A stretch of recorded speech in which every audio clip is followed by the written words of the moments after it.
Magandang araw mga kaibigan. Bigyan natin ng reaction opinion itong post ni Kipichu 18 minutes ago. Bagong-bago pa. Tungkol ito sa repatriation ng mga iba't ibang nationality sa Middle East na ipit sa giyera. Ang atin, nagkakagulo. Hindi daw makapasok ang eroplano dahil close ang airspace. Dito pala, ang dami ng mga bansa na nakapag-repatriate, nakapag-uwi na sa kanilang mga citizens. Ito. Some countries that have repatriated their citizens from the Middle East due to US-Iran conflict as of March 9, 2026. Number 1, Australia, 1,300 citizens. Bangladesh, 378. China, 3,000 citizens. India, thousands on special relief flights. Indonesia, 10,000. Kung kaya ng Indonesia, bakit hindi natin kaya? Japan, 7. Malaysia, about 200. Pakistan, 792. Philippines, it says 299 but not sure because I saw some post saying it was paid for by the travelers themselves and not paid for the government. Correct. Yung sabi ni Eloy Bugris, ang nagbayad daw doon ay ang UAE government at saka hindi OFWs yung dumating. Mga Filipino travelers lang na delay ang flight nila dahil sa giyera. Kaya, lumalabas, baka ngayon, 0 pa ang na-repatriate. Viral na video, nagkakagulo sa Philippine Embassy sa Bahrain.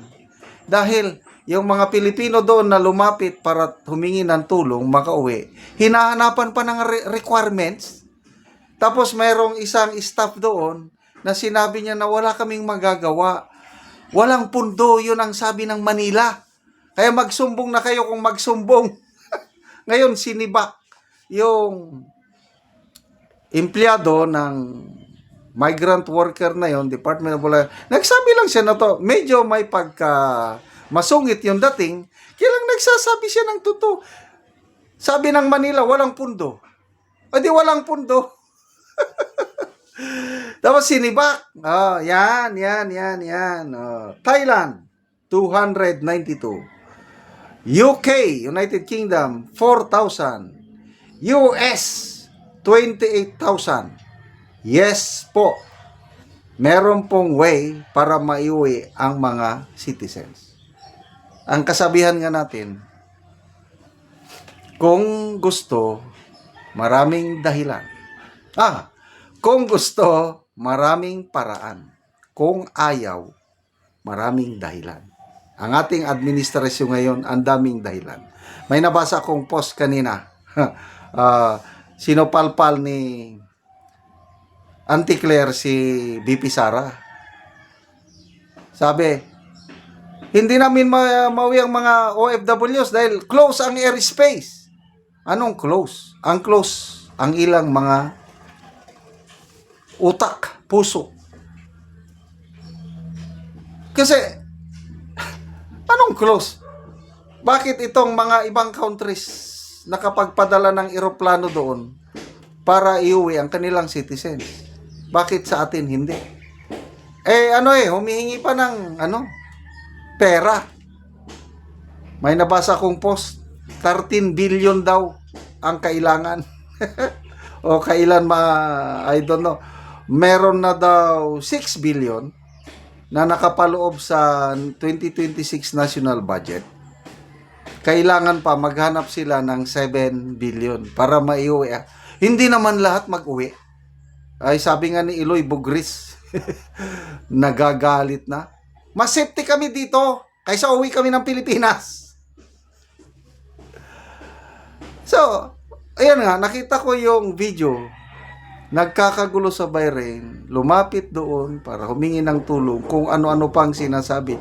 Magsasubmit pa daw ng requirements. Ano ba yan? Panahon ni Tatay Digong noon, documented ka na worker o undocumented, bahala. That was, I think, 2020. Padala.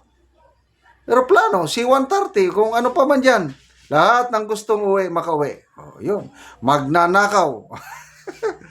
Hindi magnanakaw si Tatay Digong, ha. Sabi lang niya, in comparison sa presidente ngayon, problema, walang makalipad dahil baka mapagkamalan tayo targetin ng kalaban. Ganon. Naghanap siya ng rason. Ang ating Tatay Digong naman, sabi niya, magnanakaw ako ng eroplano para lang makauwi kayo. Ako ay bahala. Ay, nakakamiss. Oh, ito ngayon, yung hoarding, tataas na ng presyo. Ang Pangulo, sa kanyang vlog, ang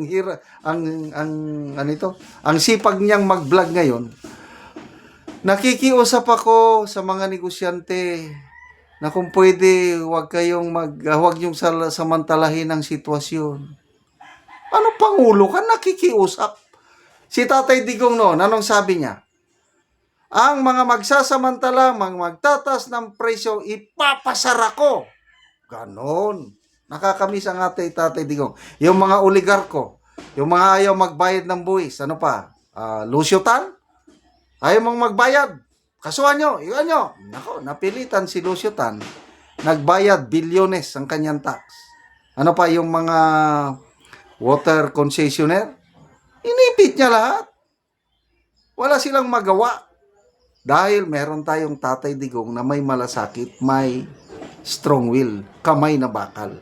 Kaya maraming galit na mga oligarko kay Tatay Digong natin kasi nga natatamaan sila noong kanyang panahon. So, nakakamiss po ang ating Tatay Digong. But anyway, konting tiis na lang po tayo, mga kapwa ko DDS. Ilang panahon nila, sandal lang yan, 2028 na. Mananalo ng ating BP Sara, babalik na ang mga Duterte sa Malacanang at magtago na kayo. Sabi ni BP Sara, galingan ninyo. Naimpits ako, pag hindi, pag manalo ako, uubusin ko kayo. Kagaya ng ginawa ng tatay ko sa inyo. Yan ang tunay na presidente.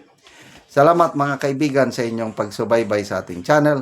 Nakakatulong kayo ng malaki sa tribong Talandig ng Bukidnon dahil ang income natin sa channel na ito is pantulong sa tribo. Namimigay tayo ng libreng yero at pako para makapagpatayo sila ng mas maayos na tirahan. Panoorin nyo ang video na ito. O karon mo na ni si Lolo ang matagaan og yero. So matagaan si Lolo og yero kay makatupsiya karon.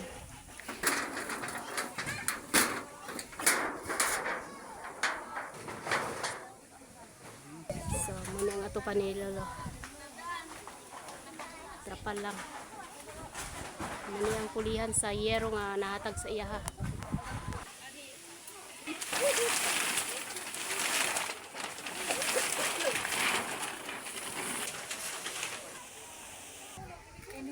Inulit mo na yan.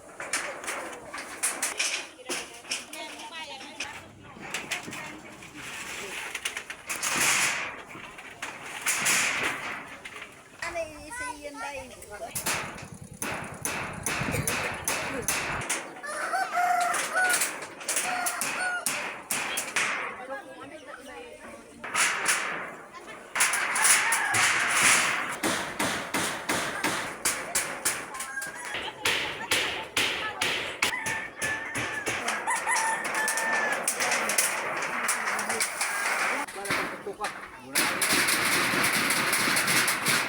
So human na gyud og atok si so nindot na gid kayo kay nahuman na og atop ang iyang balay.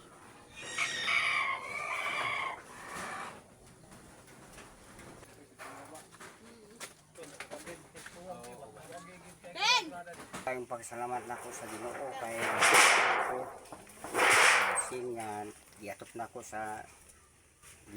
ng trapal na Giatop nimo sa imong balay kay trapal lang.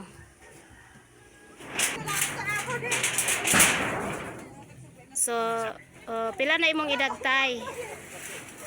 ha. Hintay sa sintes So, si tatay, 67 na siya. Yun ang salamat ako kay nagatot na ko. Sige tay, salamat po.